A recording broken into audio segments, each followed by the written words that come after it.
Hi everyone and welcome to this little tutorial. Today I will show you how you can learn the straddle press handstand. I will go through the steps that helped me learning it, and the interesting thing is that you do not need to be able to do a full handstand. So if you're interested in that, keep watching.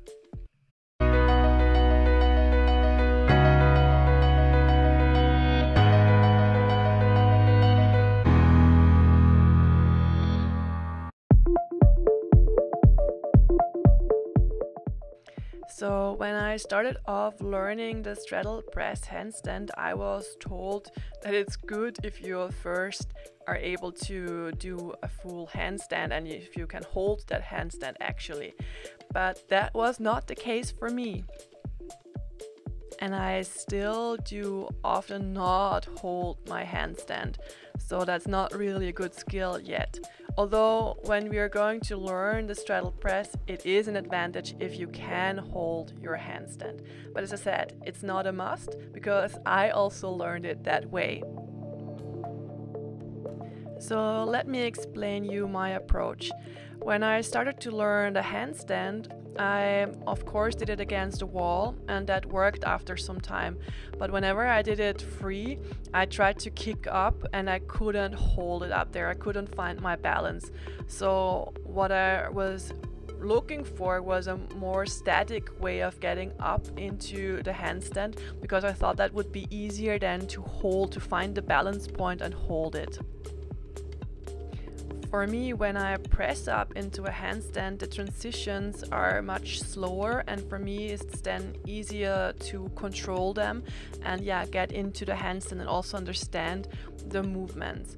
And this is why I actually find it quite okay to learn pressing up while your handstand is not that stable yet. You can learn both things at the same time.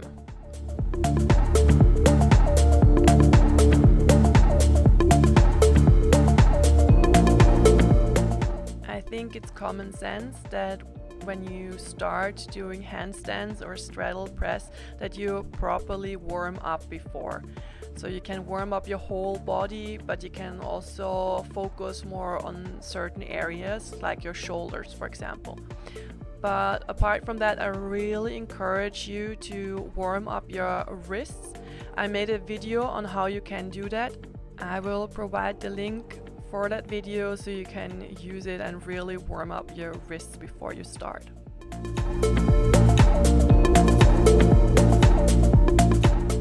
Another tip I have for you is practicing with an empty stomach.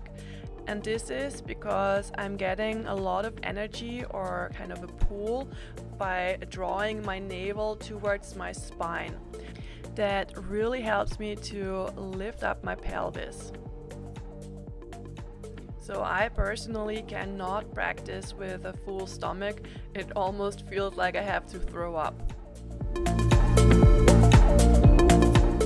So it's not only about the empty stomach, but you really want to have this pull towards your spine. You also can draw in your pelvic floor. That really helped me a lot to find out what kind of motion I need. It might sound strange, but for me this was really kind of a game changer.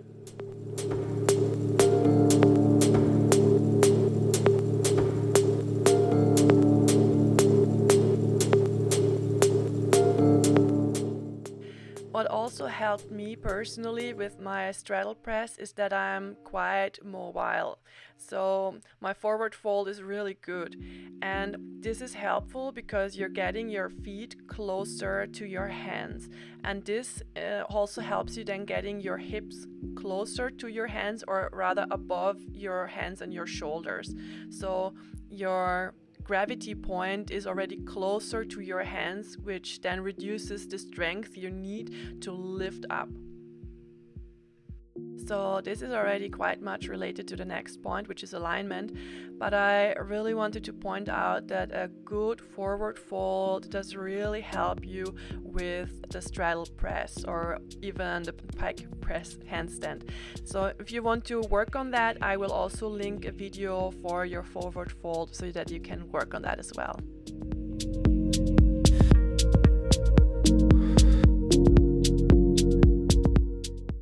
So I said it already, you want to take a position and start in a way that you're getting your feet as close as possible to your hands, so left and right of your hands of course, and then you want to try to bring your hip above your shoulders.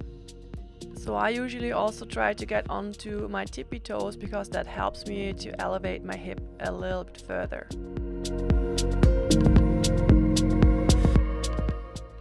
Of course, your hands are shoulder width apart. Your shoulder action should be as follows. So you try to really press into the ground, and by doing that, your shoulder blades should move to the outside. So you want to round your thoracic spine. You really want to get this shift into your shoulder blades and into the ground. This motion of trying to push the floor away from you is really key to establish the power, the strength to lift up your upper body, bring your hips above your shoulders and then lift up your legs. Don't worry, it takes some time to establish this feeling of being able to push the floor away from you.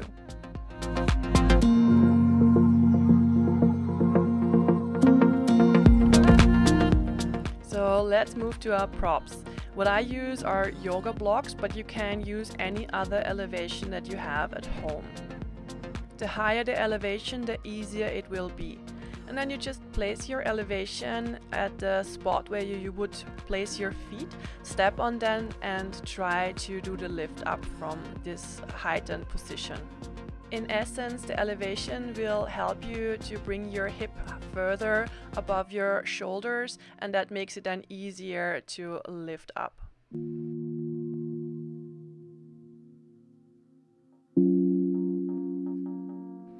Of course, the wall is super to help you to progress with your straddle press. And that is not only because you might not be able to do a handstand or to hold your handstand. I think even if you can hold your handstand, there's a difference between holding your handstand and getting into a handstand and then holding. So this transition is difficult, and if you have a wall behind you that can support you, it will help you in any case. When you practice with the wall, also feel free to use the elevation, so your yoga blocks or whatever you have at home, so that you get easier up into your handstand. Pertaining distance from the wall, you should get kind of the distance so that one of your hands fits in between, right? So you should be relatively close, but not too close, because your hip will need some space to work. When I use the wall as assistance, I didn't aim for my back reaching the wall, but my head leaning against the wall. Funny note maybe, because of my hair, my little bun, that helped me as a buffer, and it really kind of felt good to lean my hair kind of against the wall and push against the wall like that.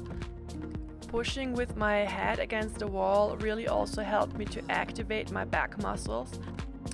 It also helped me with dealing with the fact that you have to transfer your weight quite much forward. So leaning my head against the wall also helped me in that regard.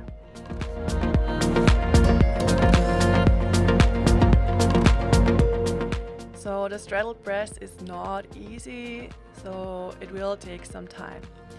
Hence, you should work and be happy with the small steps. And that means in the beginning you can be quite happy if you manage to lift up your toes just a little bit, and if you do that often enough, bit by bit your legs will get higher and higher and higher until you can really lift them up. And also don't worry if your hip then crashes against the wall when you lift up. In the beginning, that's totally normal. I had the same problem as well. Also, when you get into your handstand and you crash against the wall again, that doesn't really matter. Try to simply work on getting your feet up, and then you can start on working on the details.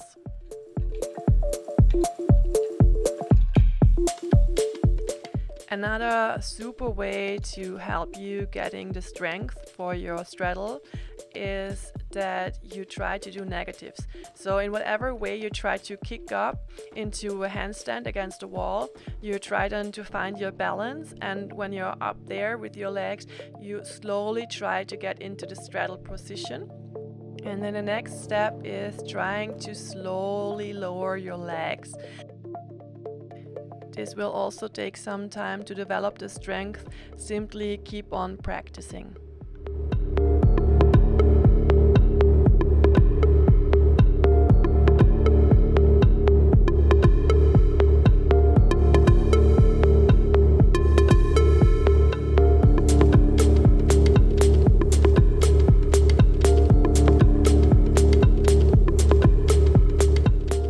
If you're just starting with this and you're wondering, oh my god, I do not have enough strength for that, and how do I develop the strength? Apart from simply practicing, I'm going to show you one simple exercise that might help you. So for the first version, all you need is a towel. Alternatively, you can also take some soft socks. You put the socks on, of course, and then when you use the towel, you step onto the towel and get into a plank position. And then from the plank, you pull yourself up into a pike and again back into a plank. You do that as often as you can. You really want to feel the contraction in your abdominal muscles, so also just pull towards the spine with your navel. And also you want to feel the push from your arms, so your arms against the floor and the rounding of your spine, as I explained before. Another alternative is working with a gymnastics ball. So it's not only good to sit on it, but it's super to work with it on your straddle press handstand. Bring your feet onto the ball and get into a plank position. And then the first version would be trying to get into a tuck. So you bring your knee as close as possible to your chest. If this works well, you can go to the next progression, which would be staying with a straight leg, so you get into a pike position. And again, back into a plank and into a pike. Try to take your time here, work slowly. That really helps you to build up the strength and also build up the alignment you need for the handstand.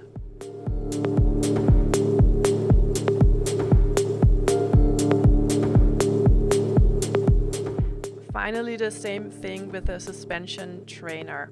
So if you have something like that at home, or some slings maybe you can somehow put in the ceiling or around a tree or whatever, you can do the same exercise but just with the suspension trainer. So you get into a plank and from the plank into a pike. If this is too difficult in the beginning, again, you start with a tuck. The advantage of the suspension trainer is that you can choose the height and also choose different heights depending on your level. I hope this little tutorial was useful for you and that it will help you to work on your straddle press handstand. If so, then I would be happy if you could give this video a thumbs up. And do not forget to follow my channel so you do not miss out on any other content that I'm going to provide. Thank you for watching. Servus!